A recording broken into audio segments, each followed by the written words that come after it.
I'd like to invite Katie Taylor to the podium. Katie, for those of you who don't know, is User Research Lead for Gov UK. And while I dare say you probably don't know that much about us as individuals, I'll bet you know an awful lot about our collective herd behavior. And we look forward to hearing about that. Thanks. Hello, I'm Katie, and I lead the user research team on gov.uk, which is the UK government's front door to digital services. And today I'm going to tell you a little bit about how we do user research to make public services that meet user needs.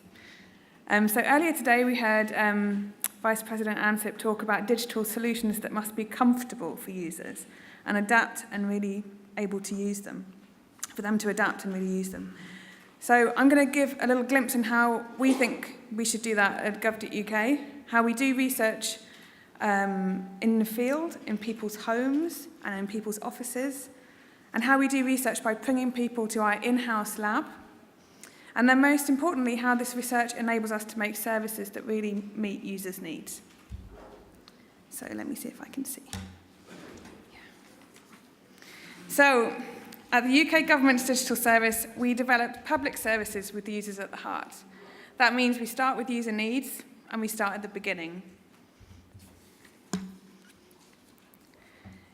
Users are the people we serve: citizens, businesses, people applying for driving licenses, people wanting to fish in our rivers, people paying their taxes. And our aim is to make services so good that people want to use them. To do this, we need to talk to these users, to walk in their shoes, and to work with them to understand their needs. We can't assume that we know who they are. That's what we call user research, and that's what I'm in charge of doing for gov.uk. We want to find out who the real users of our services are and how they behave. This is point 1 of the UK Government's Digital Service Standard. It's start with needs. The design process must start with identifying and thinking about real user needs and designing around those, and you can read the rest.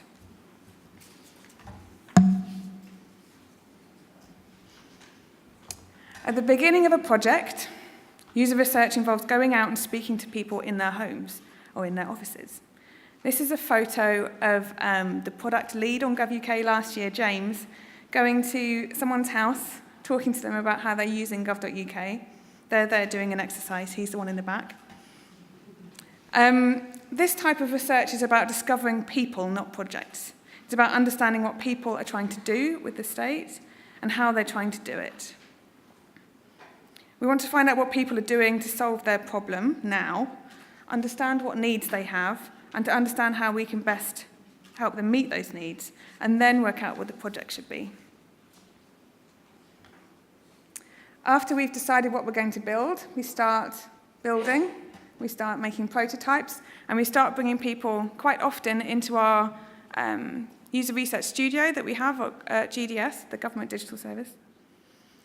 We'll often start developing prototypes and showing them those prototypes. So here you can see my old team. I used to work on a project called Digital Marketplace. This is my team on the left. It was in the summer, so they look happy. This is what they're looking at. So they're able to see a screen which shows the prototype that the participant is looking at, that the user is looking at. And this user actually happens to be a buyer in government. So they're someone, this service is for buyers in government, so we recruited a buyer in government. And that red dot is where their eyes are moving on the screen so we can see where they're looking.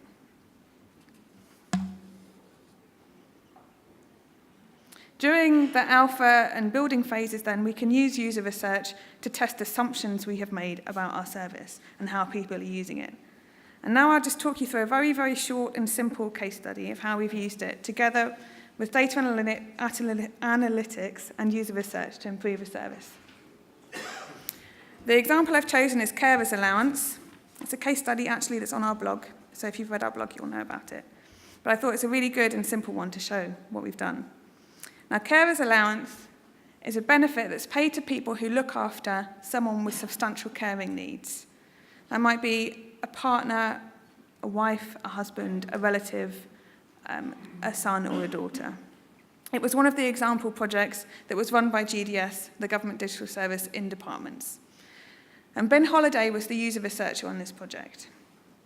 And he, once the service was out and people were using it in the beta phase, he ran some experiments to test the assumptions of the team who'd made the service and to iterate it using the insights. One experiment that Ben did was on the education section of the application. So this application has many different sections asking different types of questions, some optional, some not optional. So there's a clear user need for carers allowance that they were discovered in the beginning of the project, and it's as a carer, I need it to be quick and straightforward to make an application for carers allowance, and the bottom is cut off, but because my time is limited. Now they made an assumption, and they did this from watching people in user research, and they thought, actually, we've seen a lot of people confused at this point. The education section, where people were filling in about the educational bits, was confusing because there were so many optional fields. People were getting confused about which bits to complete.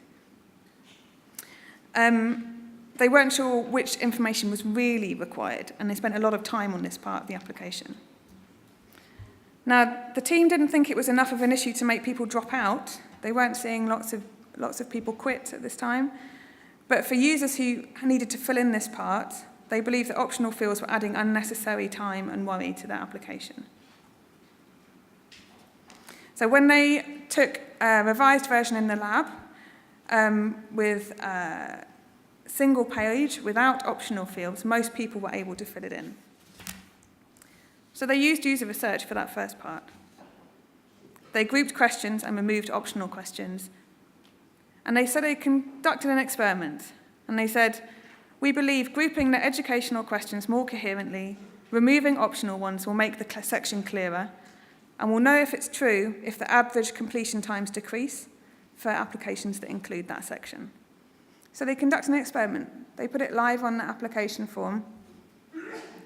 They collected data, and they could see that the average completion times for applications, including the education, decreased after they made the changes. So along with other changes, it significantly reduced the number of steps it takes to complete an application. And since they removed the remaining optional fields or made them mandatory, the information people provide is generally of a higher quality. So it saves us time and money because we don't have to go back and ask them qualifying questions. So what they learned, and it may seem really obvious now, but to the team it wasn't at the time at all. But it's possible to capture better information by asking fewer questions. And considering the type of questions on the application, it makes sense to group multiple questions together on a single page rather than to have question after question. So that's a really simple example of how user research can really help to actually make a difference in a service. And every day at gov.uk, we're doing more and more research or different types of research into different people, how different people are using our services, and making different kinds of tests and assumptions and theories, and then testing them with our live site. So thanks very much for listening, and all the best with your user research.